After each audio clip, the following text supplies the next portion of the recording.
So to start with some brief introductions, I'm Maya Nelson. I'm a pianist and I'm a student at Meredith College, where I'm studying piano as well as English because I needed to add one more thing to my plate. So I'm here in the Ava Gardner Museum with Miss Ava Thompson, who is Ava's namesake. You're her great niece, correct? Yes. And you're also a trustee on the board for the Ava Gardner Trust. Yes. Okay, so would you like to start by telling us what your relationship with her was or what she was like? Okay. Trying to describe her briefly is quite a challenge. She was, I think that a lot of young, boys and girls have a relative that they kind of adopt as their special person. And a lot of times it is an aunt. And Ava was my special person. And that came about because she and my dad were such close friends growing up. And that friendship continued into adulthood, and they always stayed in touch. And Ava was my dad's aunt, so it was an aunt-nephew relationship, but they were so close together in age, it was more like brother-sister. Ava was the older, and she just appointed herself as my dad's protector. And this continued, this close relationship throughout their lives. So when I came along, the oldest of the great niece, great nephew generation, I was just the right age for Ava to spoil. She always had time to play with me. She could tell me some of the greatest stories about my dad growing up. That must have been fun. It really was. And I traveled with her some, and she came home about every 2 years, so I got to spend time with her at home and also when I was traveling with her. She introduced me to some of the greatest stars of Hollywood's golden age, and such as Judy Garland. Oh. I was with Ava in New York once, and we were staying at the Regency Hotel, and Judy Garland and her daughter, Liza Minnelli, were staying in the suite above the suite where Ava and I were staying.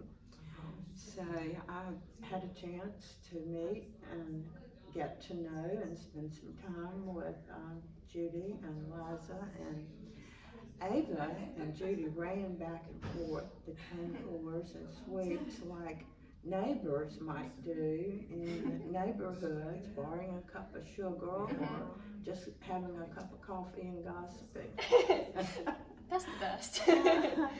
But anyway, that was, if I had to try to nail all that down to a single descriptor, I would say that Ava was always fun to be with. She could take the most innocent little things and turn them into the greatest fun. I recall once she was at home and the family had gathered at her brother Melvin's house. His nickname was Jack, and all the family children were there. And she had taken Jack's little dog into the backyard for a break and just happened to find a wild strawberry.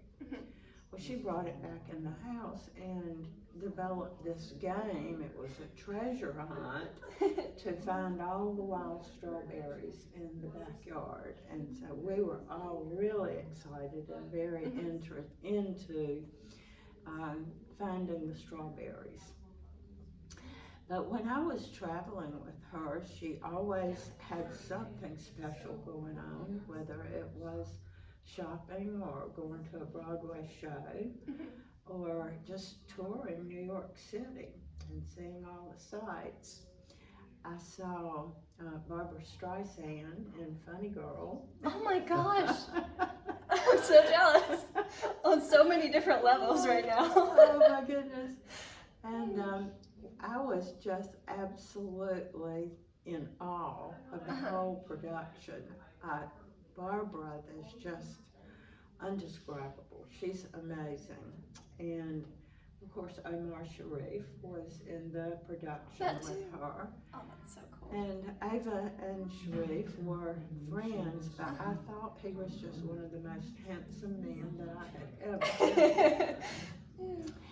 And when Ava realized how taken I was with those two and the whole production, she said, "Would you like to go backstage and meet them?" And I said, "Could we?"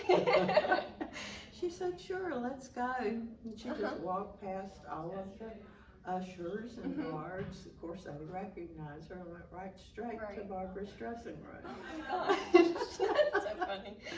Well, while I was just struck with Barbara Streisand, Barbara was equally struck with Ava Gardner. So we got an invitation then. That was New Year's Eve, was it 1963 or 64? I'm thinking it was probably New Year's Eve 1964, but I may be a year ahead of myself. We went then to Barbara's apartment, her residence there in New York City, and it was the top floor of a Park Avenue residential building, and two walls of her bedroom were glass, floor to ceiling. Her bed was on a pedestal, kind of in the middle of the room. It was a canopied bed, and the bedspread and the bed skirt and the canopy cover was all in lavender, and it was just gorgeous. Her kitchen had red patent leather wallpaper.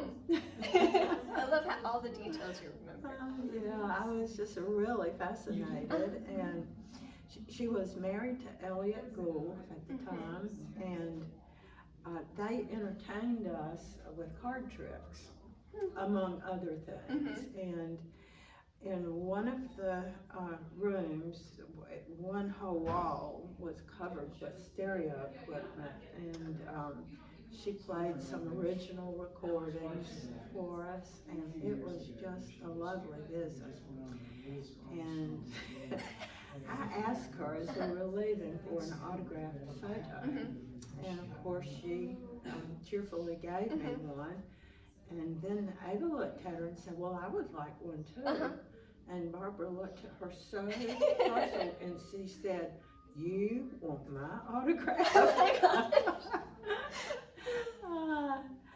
So, I mean, life with Ava was just filled with fun things to do. Ava was a cheerful, happy person, very outgoing, very social, and it was just fun to be with her. So I'm wondering, did you have any sense of how famous she was when you were doing these things, or was she just your aunt at that point? Well, when I was much younger, I did not. I just knew that she was a special relative that the whole family got really excited about when she was coming home, and there was lots of food preparation and just endless things that the family engaged in to get ready for her visits, probably none of which were really necessary. Right. It's just what her brothers and sisters and nieces and nephews did. And so it never really dawned on me how famous she was until I started traveling with her, and I saw how the public reacted to her, and oftentimes it was very frightening. They would kind of surround her, and they would be pulling at her clothes and shoving pens and paper in Right. her face, and so it could be very frightening at times. But then I realized, and I started seeing her films and learning about her career, and but she was always the one who, in spite of her fame and her celebrity, she was always the one who was loving and comfortable and fun to be with on a one-to-one basis. It was just a really close, loving relationship. I look back on some of the quiet times with her and just cherish those memories. An example, on an airplane once from New York to California to Los Angeles, where we were going to spend Christmas with her sister, her oldest sister Beatrice, who was nicknamed Bappy. It was just the two of us with no interruptions, and she was telling me about filming Mogambo. So I got a view of that the world has never had, and her sweet friendship that developed with Grace Kelly, and her fun with Clark Gable, who she regarded as kind of like a brother, her Sir Galahad. And I can also recall a time that very trip when we were sitting in the living room of Aunt Beppy's house on Rinconia Drive in Hollywood Hills, and I noticed a movie script on the coffee table, and I picked it up, and it was Ava's working script from On the Beach. And I started thumbing through it, and she had been reading. She was an avid reader, and when she noticed that I was interested in the script, then she put the book down, and we were sitting side by side on the sofa, and we went through it page by page, and she explained to me what she had written in the margins. And one of the most touching things, when the final scene was filmed, where she was standing on the beach watching the submarine go out into the ocean, and it was a very sad time in the movie, and to create that kind of emotion, she was remembering the last time that she saw her mother, knowing that it would be the last time she saw her because her mother was terminally ill. And Wow. you know, one-on-one private moments like that are just absolutely cherished memories. I love, so you mentioned in a previous interview, which is on the Trust website, that one of your favorite things about her was her adaptability. Yes. Whether she was at home or with you or in the public. Would you like to speak about that a little bit? Well, I guess the best example that I can provide of that, we were in New York, and we went to lunch at the Plaza Hotel, and or brunch rather, and the restaurant was filled with other celebrities. We were sitting at a table next to Jack Parr, and you probably don't know who he was, but doesn't ring a bell yet. he was a very famous late night, he had a late night talk show. I think it might have come on at 11 or 12 o'clock, and so he was a celebrity himself, and Henry Fonda was there that day, and some others I don't recall right off the top of my head. Not Henry Fonda, I'm sorry, Jack Lemmon. And the table setting was absolutely overwhelming. Now, I had been taught table manners at home. I was in the Girl Scouts, and That was one thing we studied in the Girl Scouts, excuse me, was table manners. But it never went to the depth to prepare me for my place setting at the Plaza Hotel, Sunday brunch. And I think Ava noticed that I was just a tad overwhelmed, and she said, for example, I didn't know what to do with a finger bowl. I had never heard of a finger bowl. And she said, just watch me, baby, and do what I do, and you'll be just fine. So I did, and through watching her, I learned. But at one point during the meal, she said, always, when in Rome, do as the Romans do. And I've never forgotten that. And I think that was her guidepost in being so adaptable. If you're in the company of royalty, then you behave like royalty. If you're with the Andalusian gypsies in Spain, you behave like they do. And in so doing, you fit in. You're adaptable, but you're also learning the culture. And Ava was very enthusiastic about learning about different peoples, regardless of race or ethnicity or beliefs. She wanted to know about all the different groups in the world. And that was a priority for her in her travels to make movies. And in her bold and courageous decision to move to Spain when she did not speak the language. I would be like, So it didn't matter where she was, she always managed to fit in. because I love to, on one of your articles on the website, you've got pictures of her like on the farm, and then directly below that, pictures of her meeting the Queen of England. And I just love how that showcases exactly your point. Yeah. Mm-hmm. Yeah. So. When she would come home, she would visit with the farm families that she had grown up around, and just kind of slip back into the Southern ways. So did she, because I remember reading in her book, she said that first off, her accent was really terrible when she got to Hollywood. Did she always have the accent, or just selectively use it? Or? Well, MGM worked really hard with her in the early years to get rid of that accent. Right.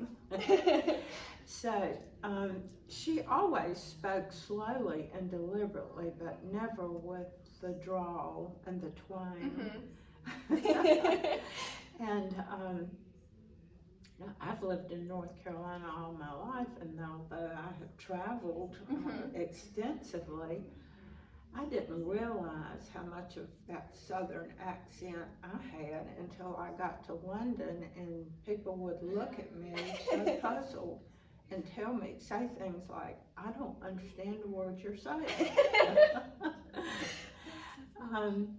But I think I probably sound like Ava did before MGM cleaned up her speech. Now, when she was at home, she did kind of slide back into her old speech patterns, and when she was making the movie Night of the Iguana, John Huston encouraged her to slip back into her Southern accent, which was not a problem. It's like a bicycle, it's always there. Always there. Yeah, I noticed that about myself too, because like if I'm at school, I mean, I have it, but then when I go back home, I'm like, oh, I really have it now. When I go back, like, so that's interesting. Would you like to speak about, so she sent you a lot of different things from her travels. What are some of the examples of things she sent you? What are some of your favorite things? Well, my mother said that she pleasantly spoiled me. From the time I was born, she was continuously sending packages that contained clothes and toys and jewelry and dolls. She really loved to send dolls. As a matter of fact, she bought me my first doll when I was a newborn. Milestone. And now I have an extensive doll collection that actually represents her world travels. Oh, that's interesting. When she would go to a different country, if she could find a doll, she would buy it and send it to me. She continued that when my little girl, the fourth generation in the family, fourth generation Ava in the family was born. And so my daughter, Ava Melissa, has some dolls from Ava. I am wearing, this is a locket that she sent when I was about 2 years old. It is a small gold locket with tiny, tiny beads, turquoise. Ava loved turquoise jewelry, and so it was just a common thing as I grew to come home from school and find a package from Aunt Ava. And that was quite exciting. The only problem with that, when she would send clothes, she would send 6, 8, 10 outfits at the time. And then the deal was she sent the clothes, but then I had to put them on and have a picture made, and the pictures then would be sent to her. And so modeling all those outfits for the local photographer here in Smithfield, his name was Full of Rice, but modeling all those outfits for photographs to send to Ava when I was a little person was exhausting. I bet. And how old did you say you were, like about 2, or how old were you at that point? Well, I modeled those pretty little dresses from the time I could stand on 2 feet well into my preteen years. So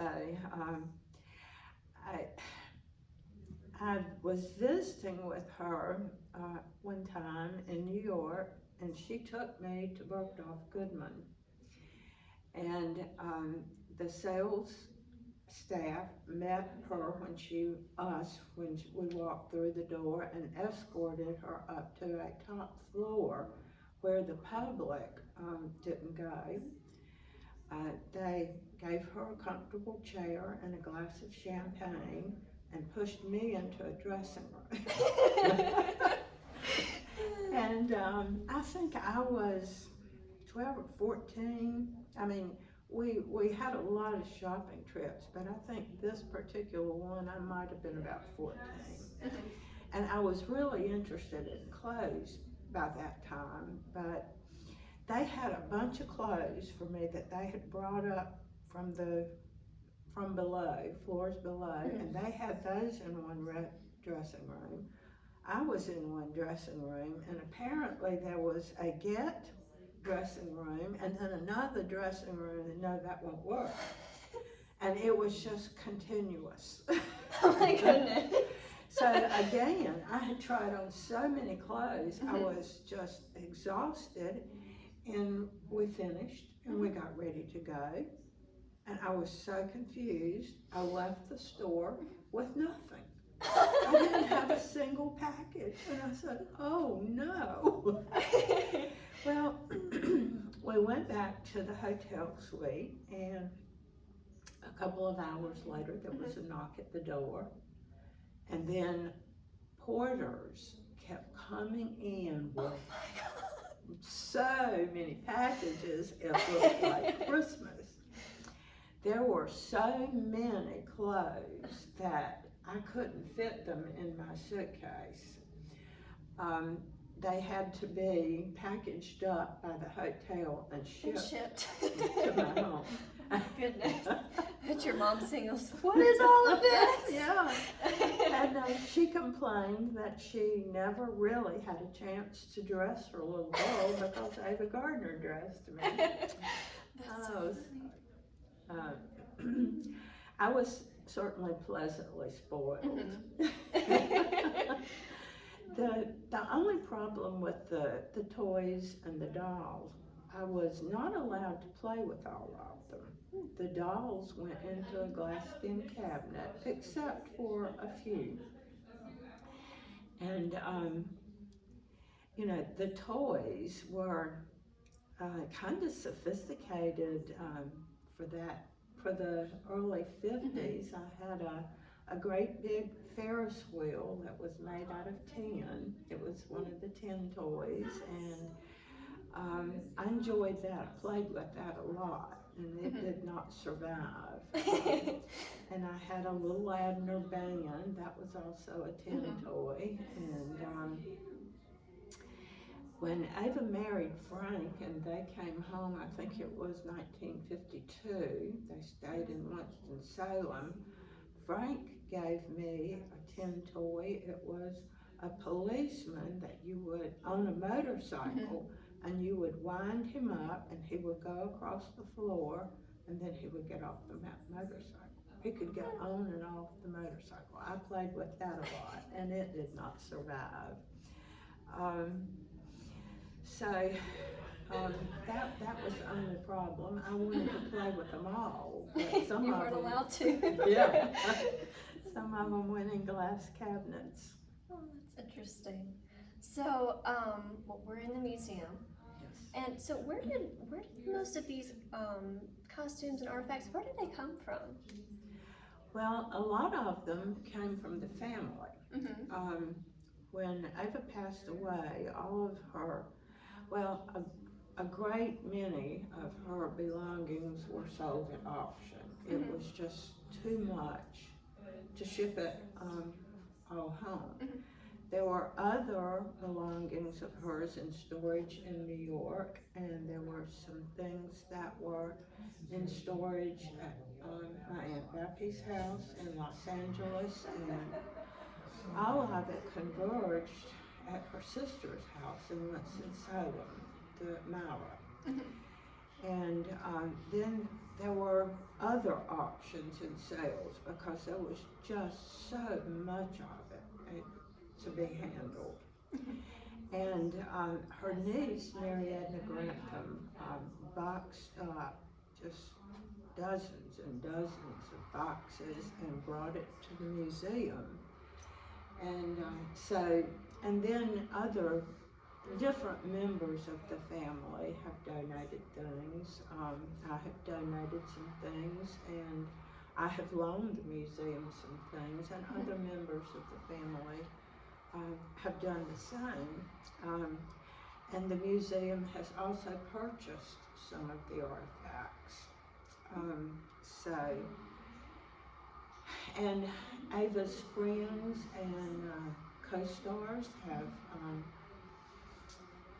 donated things. So the artifacts here, there are hundreds and hundreds of them, and they are regularly rotated. So the museum is not stagnant. If you come in 2024 and then you return in 2025, you're going to see something different because the artifacts are rotated and the displays are rotated on an annual basis.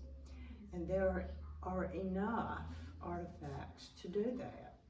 That should tell you how much is here. So you must have a pretty serious back room. Yes. I did notice that too every time I've come in here, which has only been 3 times so far. But there is something completely different each time I'm in here, which is interesting because it seems like a small museum, but every time you come, it's different, Yes. which is very exciting. I think if you probably ask the museum manager, Miss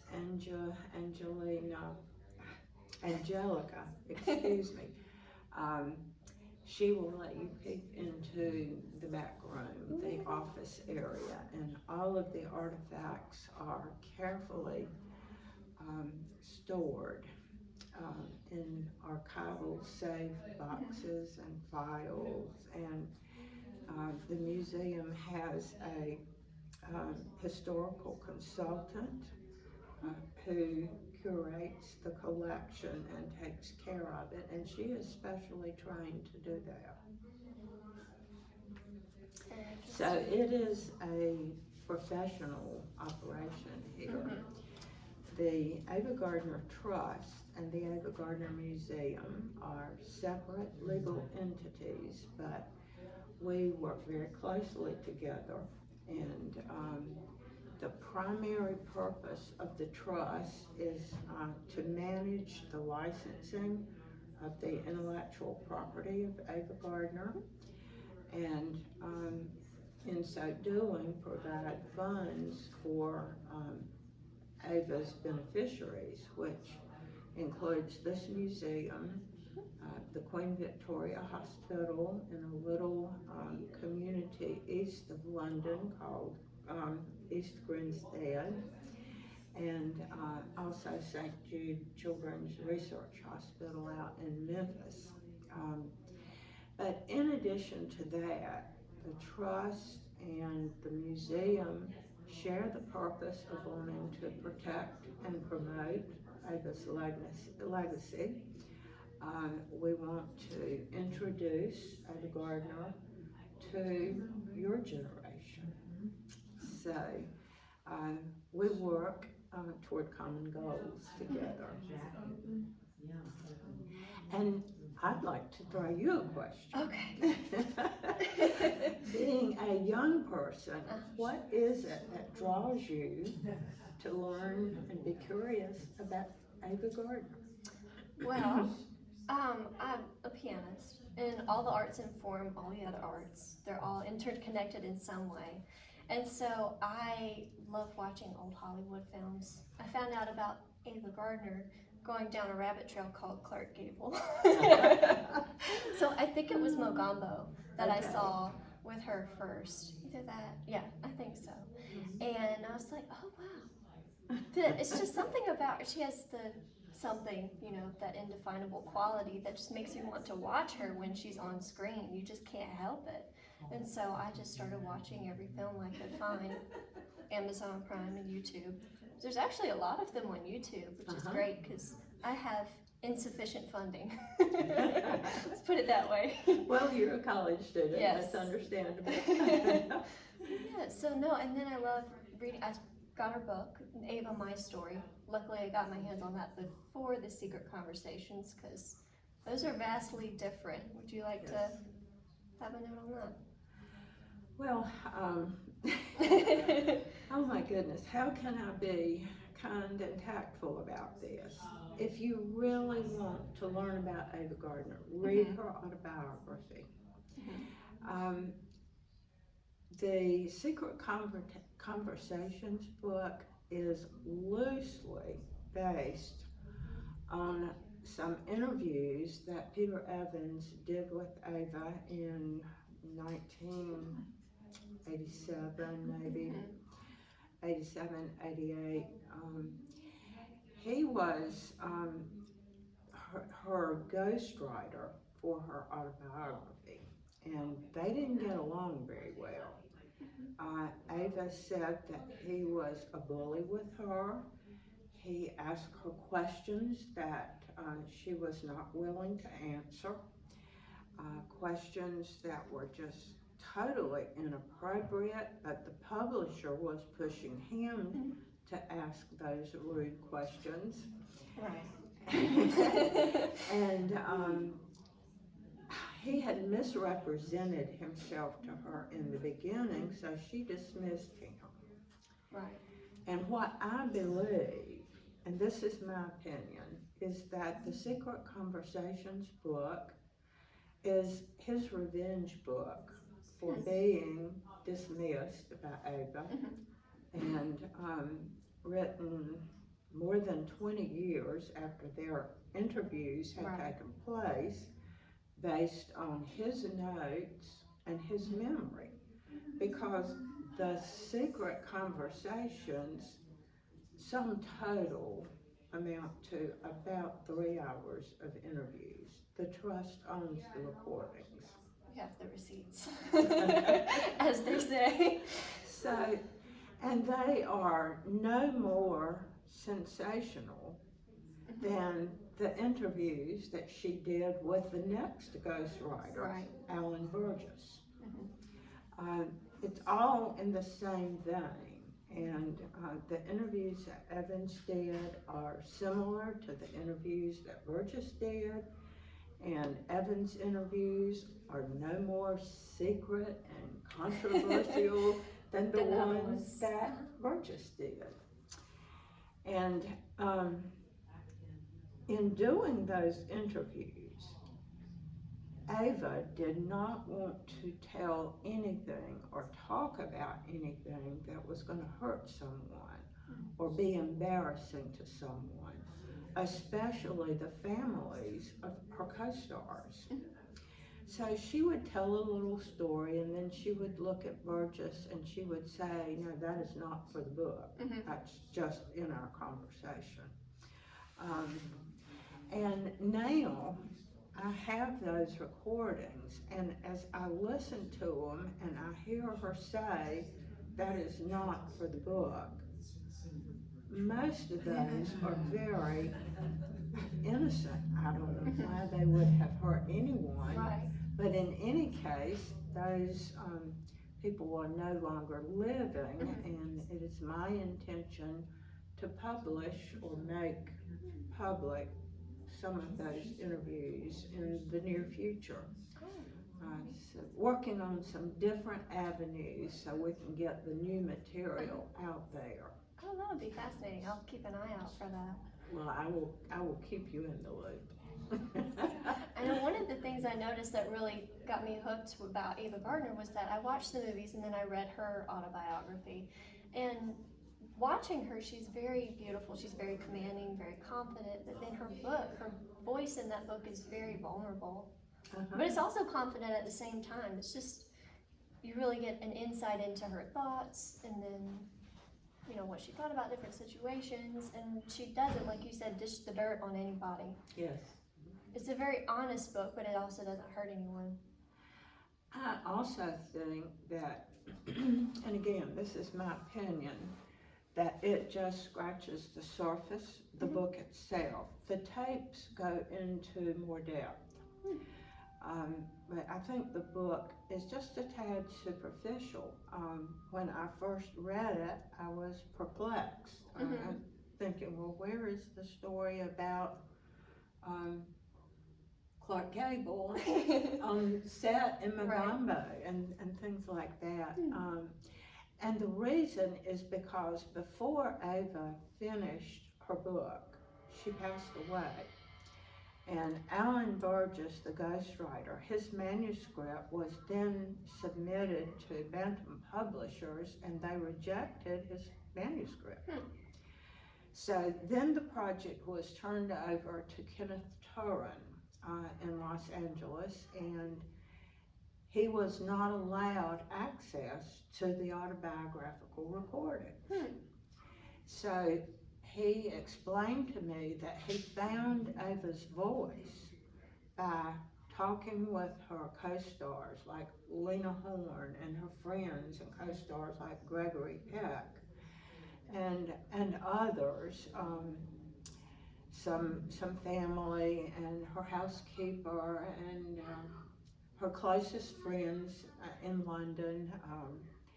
And that's how he found her voice. And he included vignettes of those conversations with friends and co-workers in the book, and then Bantam published it. So there was a wealth of material in the autobiographical recordings that could have gone into her official autobiography had Turin been allowed access to the recordings.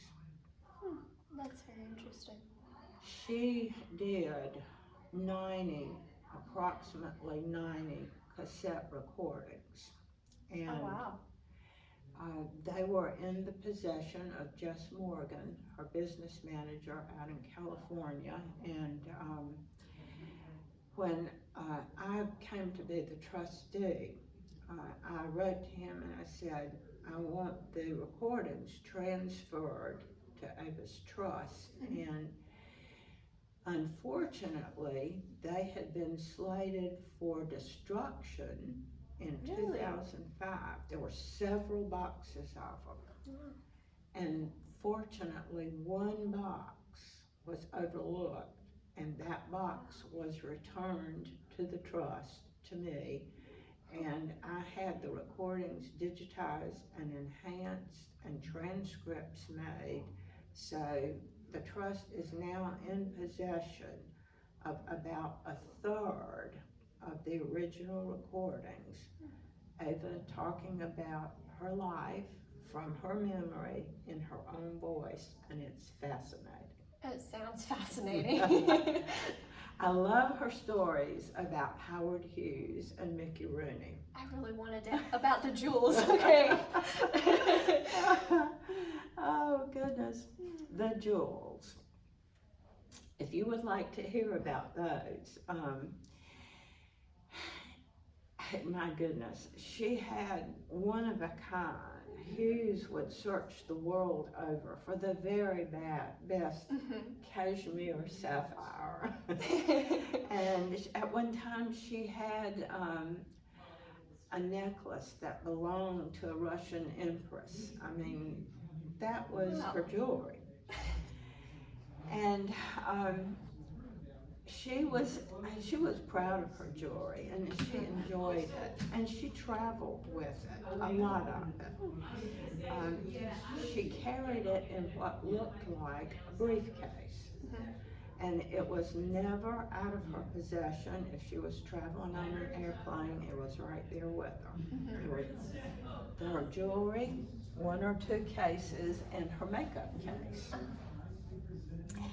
And they stayed in her possession.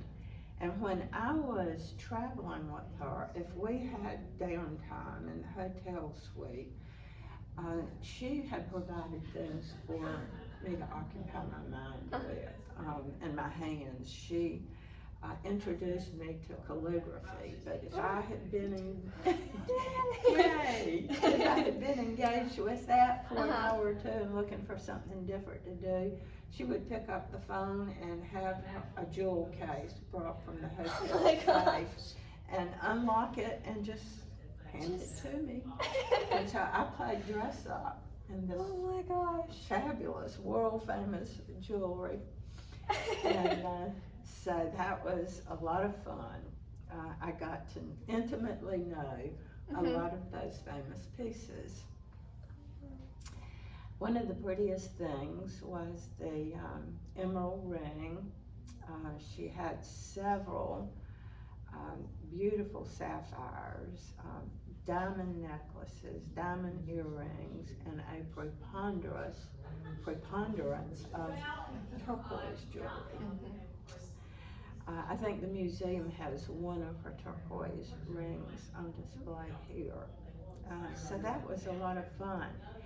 Now, in later life, it was rumored that she was broke and that she was going to have to sell the jewels in order to survive. Well, the trust has financial records.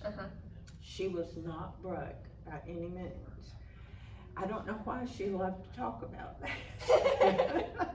But anyway, she did say those. A big What's the quote that I've seen, well, online, it might not be true, write the book or sell the jewels, something like that. Did she say that? I can't validate it, but Okay. it sounds like something Okay. she would say. Just like she often said in talking about movies, I do it for the loot, baby. I remember that in the book, yeah. But what, she didn't mean that she was broke and she had to go out and make some more loot. What she was saying was that was the way she earned a living. It was a business thing. Yeah. But in later life, it was an exaggeration that she had to sell the jewels or write her autobiography. But she did, in fact, sell some of the jewelry because the way she explained it, she no longer went to occasions where she could wear that kind of jewelry, and it was expensive to keep it securely stored. That makes sense. So I think she sold maybe $250,000 worth, some of the better pieces, but then she still had plenty left. Okay, great business sense there. Yeah, and then when she did pass away, some more of her jewelry was auctioned there in London, and some of the jewelry came home to the family. So she had enough money at the time of her death to live comfortably for many, many years. But, you know, another aspect of this was that Ava was really generous. She would give somebody the blouse off her shoulders, literally. And I can recall a time when she was on the phone with her business manager, and I was probably doing my little calligraphy and just listening, and she was on the phone, and she had told her business manager to pay some bills for one of her co-stars who was having some financial difficulty. And he was pushing back. You know, Ava was a big spender. She gave a lot of money away to charity and others, and he was always trying to bring her back, reel her in. So they went back and forth and back and forth, and Ava got tired of it. And she said, and please excuse my language, she said, pay the damn bills, and hung up the phone. So, I love that. You know, she was always being encouraged to work and encouraged to not be such a big spender by her business managers. And once she had her stroke, she probably encountered she did encounter some serious medical bills, and she may have gotten a little bit worried about finances, though she didn't need to be. And also, at that time, all of these stars that were aging out were writing autobiographies. And so her business manager was pushing her to do one too. And the ghostwriter that she actually wanted was Lawrence Grobel. She did a couple of hours of interviews with him, but he could not take Ava's book because at that time he was writing John Huston's book. And she had commented, if you're good enough for Huston, you're good enough for me. But by the way, if you're going to hang out with me, we've got to get you a Gucci, referring to his satchel, his briefcase. I love that. So, what I really would like for the younger generation to know and to remember was that Ava lived her life exactly like she wanted to live it. And she did not let MGM or any of the men in her life tell her what to do or rule her life. Elizabeth McGovern had said that Ava was a liberated woman before it was a thing to be liberated. But she was fiercely independent, but she was not careless in her decision making. She was deliberate. She would evaluate all the information she had, and based on all the information she had and she could pull together, she would then make her decision and not look back. And she did some very brave things. When she was, I should know right off the top of my head, but I can't recall right now. When her marriage had fallen apart to Frank, it would have been in the late 50s, I'm thinking maybe 57. She just pulled up and moved to Spain. She, I mean, she didn't have a residence, she didn't speak the language, and she established a temporary residence in the, well, it was the Hilton in Madrid, and then she bought a house, and it was named La Bruja, the witch, because it had a witch weather vane on it, and lived there for several years, but was fascinated by the Spanish nightlife. So then she moved back into Madrid and had a residence, I think it was either beside of or in the same building on a different floor, that Juan Perón, the deposed dictator from I seem to remember this from the book, yes. Yeah, and he would go out on his balcony and make speeches as if he were back in his communist country, and Ava would go out on her balcony and she would make fun of him. But that's kind of gotten off the topic, but you know, she established 2 residences in Spain while she was there. She made some lifelong friends while she was living in Spain.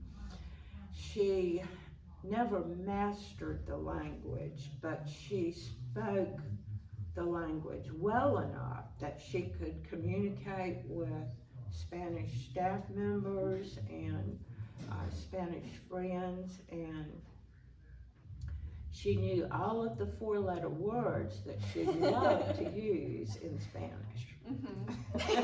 She's like, first, let me learn these. So she really made some bold and daring decisions,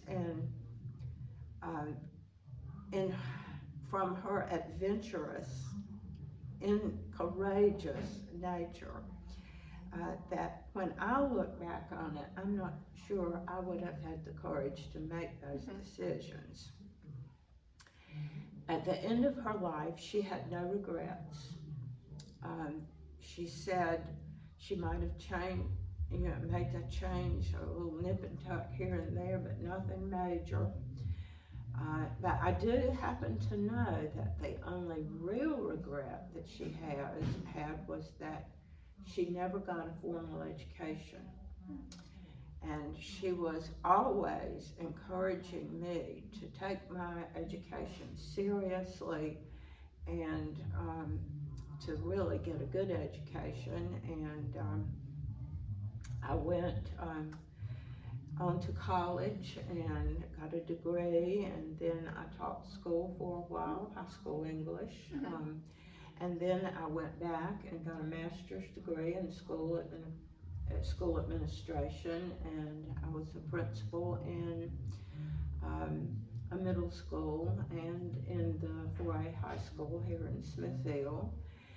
And she was quite proud that I had followed her advice and I had gotten an education, and that although I was married and had a family, I could be equal in my marriage and not be dominated. Right. So, you know, I would like for young women like yourself to regard her as a woman ahead of her time and a modern touchstone for young women to emulate. She certainly has been a role model for me. I would like for the world and the younger generations to know what a kind and compassionate person she was, and maybe I would like to close this interview with one of my favorite memories. She and I had been to a nightclub in New York. very late or either early morning. We were leaving the nightclub, and there was a severely handicapped man on the street corner. His joints were so gnarled and twisted that as a grown man, he probably did not rise but maybe 3 feet off of the sidewalk. And people were passing him by, and they were jeering at him and saying very unkind things to him, and that really upset Ava. She went over to him and got down on his level and started talking to him and asking him questions about his life. And I'm not sure he knew who she was, but he was very moved that she was being kind and had taken an interest in him. And she talked to him for at least 10 minutes, and you know, at times she pulled me into the conversation, and then when it came time to leave and she stood up, she told her secretary, Ed, to give him all of the money that she had with her. Of course, Ed kept the money and paid for everything as we went through the evening. So he handed this man a whole handful of $20 bills, and this was in the early 60s, so that was a whole lot of money. And as we were walking away, she took my hand and she said, I want you to always be kind to those who are less fortunate than we are, and I want you to always be grateful for what you have. And I have never forgotten that. It is boldly imprinted on my brain.